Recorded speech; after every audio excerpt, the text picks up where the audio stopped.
इस परंपरा में महिलाओं की देवताओं से शादी कराई जाती है। फिर पुरोहित और ऊंची जाति के लोग उनसे संबंध बनाते हैं। इनके बच्चों के पिता का नाम नहीं होता। मजबूरन ये वेश्यावृत्ति और भीख मांगकर जिंदगी जीती हैं।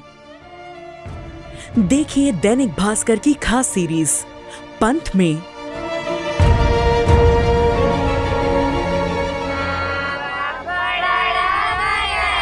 एक ऐसी परंपरा जहां धर्म के नाम पर बच्चियों को मंदिर में दान कर देवदासी बनाया जाता है।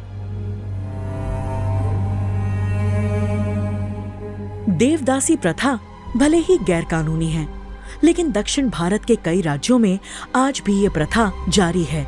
हम बेंगलुरु से 400 किलोमीटर दूर उत्तरी कर्नाटक के जिला कोपल के उक्करकेरी गांव पहुंचे, जिसे देवदासियों का गांव भी कहा जाता है। देवदासी प्रथा यानी कि दर्द और पीड़ा की जीती जागती कहानियां, उस श्रापित समुदाय की जिंदा लाशें जिन्हें सरकार भुला चुकी है। मणिमाला यानी मंगलसूत्र, हाथ में हरे रंग की चूड़ियां, चांदी के पतले कड़े और पडलिगी यानी बांस की टोकरी इनकी पहचान है। देवदासियों का जिक्र पुराणों में मिलता है। चोल वंश और गुप्त काल में भी देवदासी की प्रथा थी। 6ठी शताब्दी में शुरू हुई इस प्रथा ने 9वीं 10वीं शताब्दी तक भारत में अपनी जड़ जमा ली थी। योनसांग अल-बरूनी, अरब यात्री अबू जैद अल हसन जैसे विदेश यात्रियों ने अपने लेखों में देवदासियों का जिक्र किया है।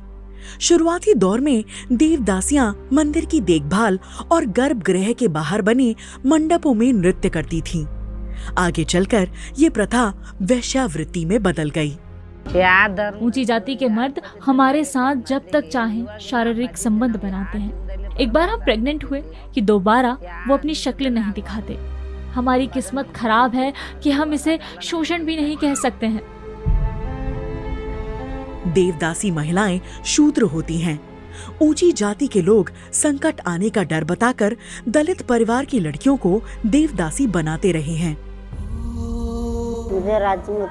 मैं और मेरी बेटी दोनों ही देवदासी हैं। इसकी दिमागी हालत ठीक नहीं है। इसके साथ कौन रहेगा? इसलिए मेरी बेटी देवदासी बना दी गई। कम से कम भीख मांगकर जिंदगी तो जी सकेगी। देवदासियों के बच्चों को पिता का नाम नहीं मिलता।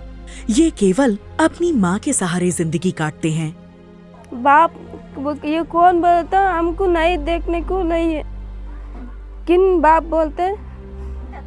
ये हमारे बाप नहीं बोलना चाहिए, नहीं ले। देवदासी बनने की कोई उम्र तय नहीं होती है।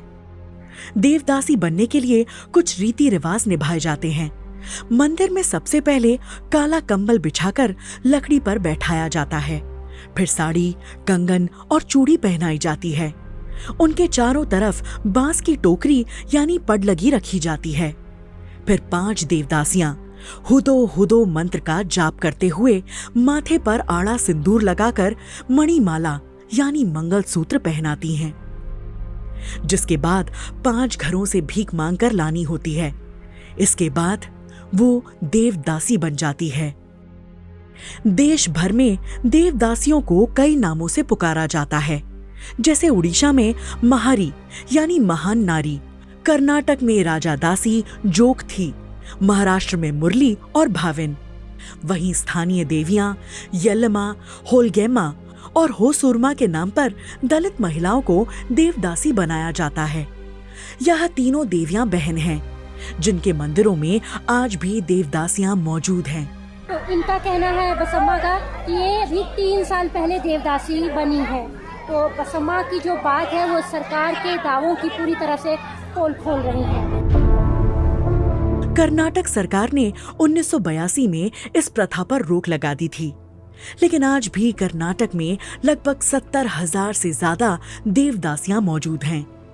और सरकार से इनको खाली 1500 रुपया पेंशन मिलती है। आजकल 1500 रुपया में इनके गुजारा चलना बहुत मुश्किल है। और इनका जो लड़के लोग हैं इनको अलग से ही देखते हैं। इनकी बहुत कठिन परिस्थिति में ये जीवन चला रहे हैं। पूर्णिमा की रात देवदासियां देवियों को खुश करने के लिए सालों से मंदिर में पूजा पाठ की रस्में निभाती आ रही हैं।